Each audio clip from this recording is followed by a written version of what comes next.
አመሰግናለሁ። የተከበሩ አፈጉባኤ፣ የተከበሩ የኢትዮጵያ ጠቅላይ ሚኒስትር ዶክተር አብይ አህመድ አሊ፣ ጊዜውን ጠብቀው የመንግስቶ የ2018 ዓ.ም አፈጻጸምና አጠቃላይ የመንግስቶ አፈጻጸም አስመልክቶ ከምክር ቤቱ አባላት ለሚነሳሉ ጥያቄዎች ለምክር ቤቱ አባላትና ለኢትዮጵያ ሕዝብ መልስና ማብራሪያ ለመስጠት ስለተገኙ ደግሜ አመሰግናለሁ። ጥያቄዎችን፣ አስተያየቶችን እንደሚከተለው አቀርባለሁ። በመጀመሪያ ሰባተኛው ሀገራዊ ምርጫ በሰላም በመጠናቀቁና ፓርቲው ብልጽግና በማሸነፉ እንኳን ደስ ያለዎት። ክቡር ጠቅላይ ሚኒስትር፣ በመገባደድ ላይ ባለው በጀት ዓመት የህዳሴ ግድብ ብዙ ውጣ ውረዶችን የዲፕሎማሲ ስንክሳሮች ገጥመውት በአመራር ብስለትና ቆራጥነት በዜጎች ተሳትፎ በመጠናቀቁ የዲፕሎማሲያዊ ድል የመፈጸም ብቃትና በራሳችን አቅም ምን ማድረግ እንደምንችል ያሳየንበት ብዙዎች ምንም ቢሉ ለሀገራችን ከፍተኛ ስኬት የተመዘገበበት ዳግማዊ አድዋ ድል ሆኖ ይዘከራል። በሀገራችን እጅግ ብዙ ፕሮጀክቶች ተጀምረው ተጠናቀዋል። ከተሞቻችን ወደ ተሻለ ገጽታ እያደጉ ይገኛሉ። እነዚህ መሰል ድሎች በቀላሉ የተገኙ አይደሉም። በውስጣቸው ሲታለፍ በጣም ብዙ ተግዳሮቶች የነበሩበትና የሀገር ውስጥ ግጭት፣ የውጭ ቀጥታና ተዘዋዋሪ ተጽዕኖዎች በቀላሉ የሚታዩ አይደሉም። ክቡር ጠቅላይ ሚኒስትር፣ አብዛኛው ወይም ሁሉንም በሚባል ደረጃ የጠቅላይ ሚኒስትሩ ትኩረት የተሰጣቸው ኢኒሼቲቮችም ሆነ ፕሮጀክቶች በጥራትም በብቃትም ይጠናቀቃሉ። በጊዜያቸውና በተቀመጠው የጊዜ ገደብ የሚጠናቀቁ ፕሮጀክቶች ህዝብና መንግስትን ያተርፍባቸዋል።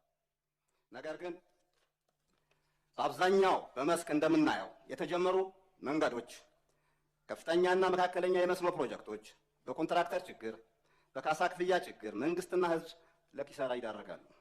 ይህ በእርስዎ ኃይል ካልተባለና ለየት ያለ ኢንተርቬንሽን ከሌለው የተጀመሩትም አያልቁም፣ አዳዲስ የጠየቅናቸው ፕሮጀክቶችም አይሰሩም።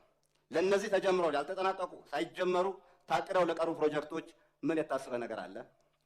የተከበሩ ጠቅላይ ሚኒስትር፣ ብዙ ዜጎች እርስዎን ማግኘት ይፈልጋሉ። ነገር ግን መንገዱ ዝግ ነው። በትላልቅ ፕሮጀክቶች ምክንያት ብዙ ዜጎች ይነሳሉ።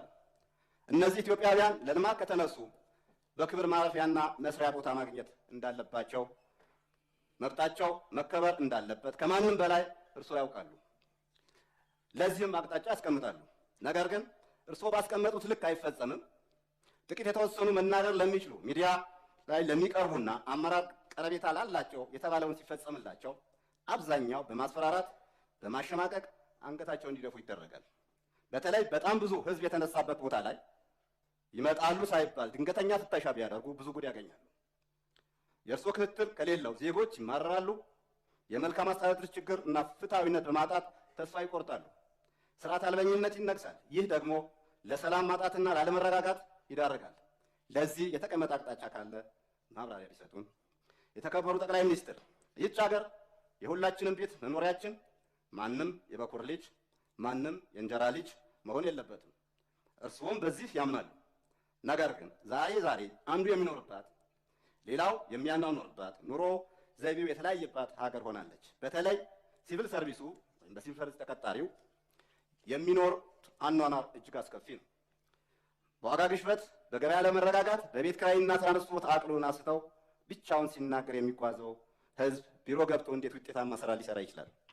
ከደሞዙ 35% ግብር፣ 7% ጡረታ፣ በድምሩ 42% ይቆረጣል።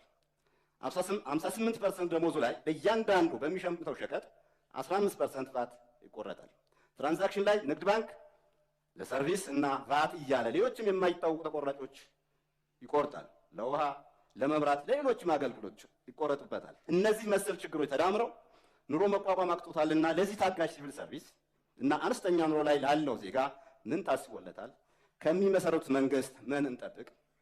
በዚህ አጋጣሚ አዲስ አበባ ከተማ አስተዳደር እያመሰገንኩ የተማሪዎች ምገባ ከፍተኛ ዋጋ ያለው ተግባር ነው። በሺዎች የሚቆጠሩ ተማሪዎች በቀን 2 መግቦ የትምህርት ቁሳቁስ አሟልቶ ማስተማር እጅግ ከፍተኛ ኃላፊነት መወጣ ስለሆነ እውቅና ሊሰጣቸው ይገባልና ደግሜ ያመሰግናቸዋለሁ። ይህ የምገባ ፕሮግራም የትኛውም ባለሀብት፣ ሀገር ወዳድ ዜጎች፣ መንግስታዊና መንግስታዊ ያልሆኑ ድርጅቶች ልበቀና ዜጎች ሊደግፉት የሚገባ ተግባር ነው። ነገር ግን አዲስ አበባ ላይ ያለው ትልቅ ተግባር ሌሎች ክልሎች ሲተገብሩት አይታይም። በሁሉም ክልሎች ወይም በአብዛኛው ክልሎች አልተጀመረም።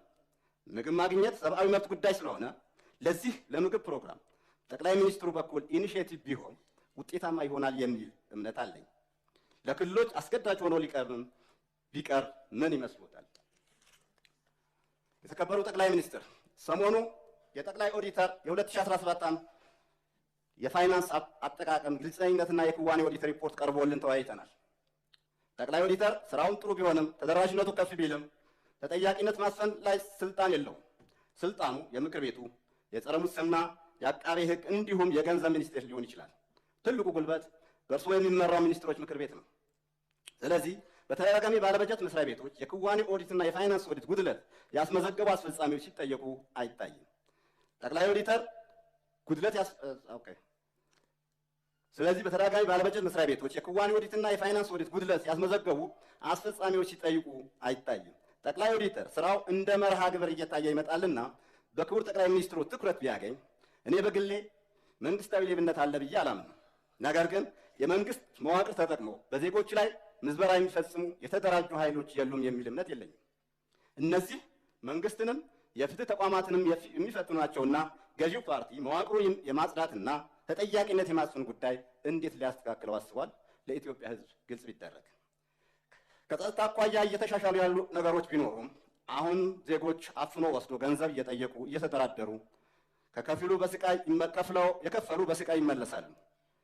ግድያዎች ቀጥለዋል። በተለይ ታጣቂዎች ባሉበት ቦታ ላይ እየከፋ ነውና በዚህ ጉዳይ ላይ ሰፋ ያለ ማብራሪያ ቢሰጡን። ታጣቂዎችም የህዝብ ስቃይ ይበቃልና እናንተም ጫካ መሆን ይብቃችሁ፣ ለሰላም ቅድሚያ ብትሰጡ ታተርፋላችሁ። ጦርነት፣ ውድመትና እልቂት፣ ስርዓት አልቦነት፣ ድህነት፣ መፈናቀልና ስደት፣ ግድያ፣ ዘረፋ ያስከትላልና ይህ የሚፈጸመው ነፃ አረገዋለሁ በምትሉት ዜጋ ላይ ስለሆነ በሰላም በውይይት በድርድር የማይፈቱ ችግሮች የለምና ለሰላም ቅድሚያ እንድትሰጡ ጥሬን አስተላልፋለሁ። ሀገራችንም ህዝባችንም እረፍት ቢያገኙ እናንተም መንግስትም ታተርፋላችሁ። ሀገራችንም ሰላሟ ተጠብቆ ሙሉ አቅሟ ወደ ልማት ትመለሳለችና የተሻለ ሀገር ይኖረናል። የተከበሩ አፈ ጉባኤ፣ ክቡር ጠቅላይ ሚኒስትር፣ የወደብ ጉዳይ አብዛኛው ኢትዮጵያዊ እንደሚለው የህልውናችን የሉዓላዊነት ጉዳይ ነው።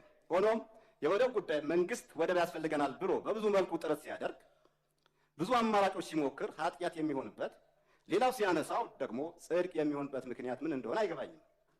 የወደብ ጉዳይ የሉዓላዊነት ጉዳይ ከሆነ መንግስት ወደብ ማግኘት አለብኝ ሲል ቀደም ሲል ወደብ ያስፈልገናል ብሎ ሲል የነበረው ሁሉ በደስታ መደገፍ እንጂ መቃወም የሀገር ጥቅም ላይ አሉታዊ ተጽዕኖ ማሳረፍ ነው። ክቡር ጠቅላይ ሚኒስትር፣ የወደብና የባህር ጉዳይ ምን ደረጃ ላይ እንዳለ እንዲገልጹልን እጠይቃለሁ። ሌላው ይህ ተሰናባቹ ምክር ቤት አባላት እርስዎ ለአጭር ሰዓት ማነጋገር ይፈልጋልና ካለውት ጊዜ ቢሰጡን የሚል ነገር አለኝ። በመጨረሻ የባለፈው 5 ዓመት በብዙ መልኩ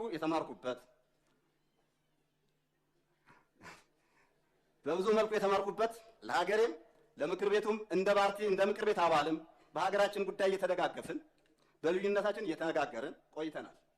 ቀጣይም ሀገሬ ወይም በሰጠችኝ የሥራ መስክ ለመሰማራት ዝግጁ መሆኔን እየገለጡ ለእርስዎና ለሚመሰርቱት መንግስት መልካም የሥራ ዘመን እመኛለሁ። አመሰግናለሁ።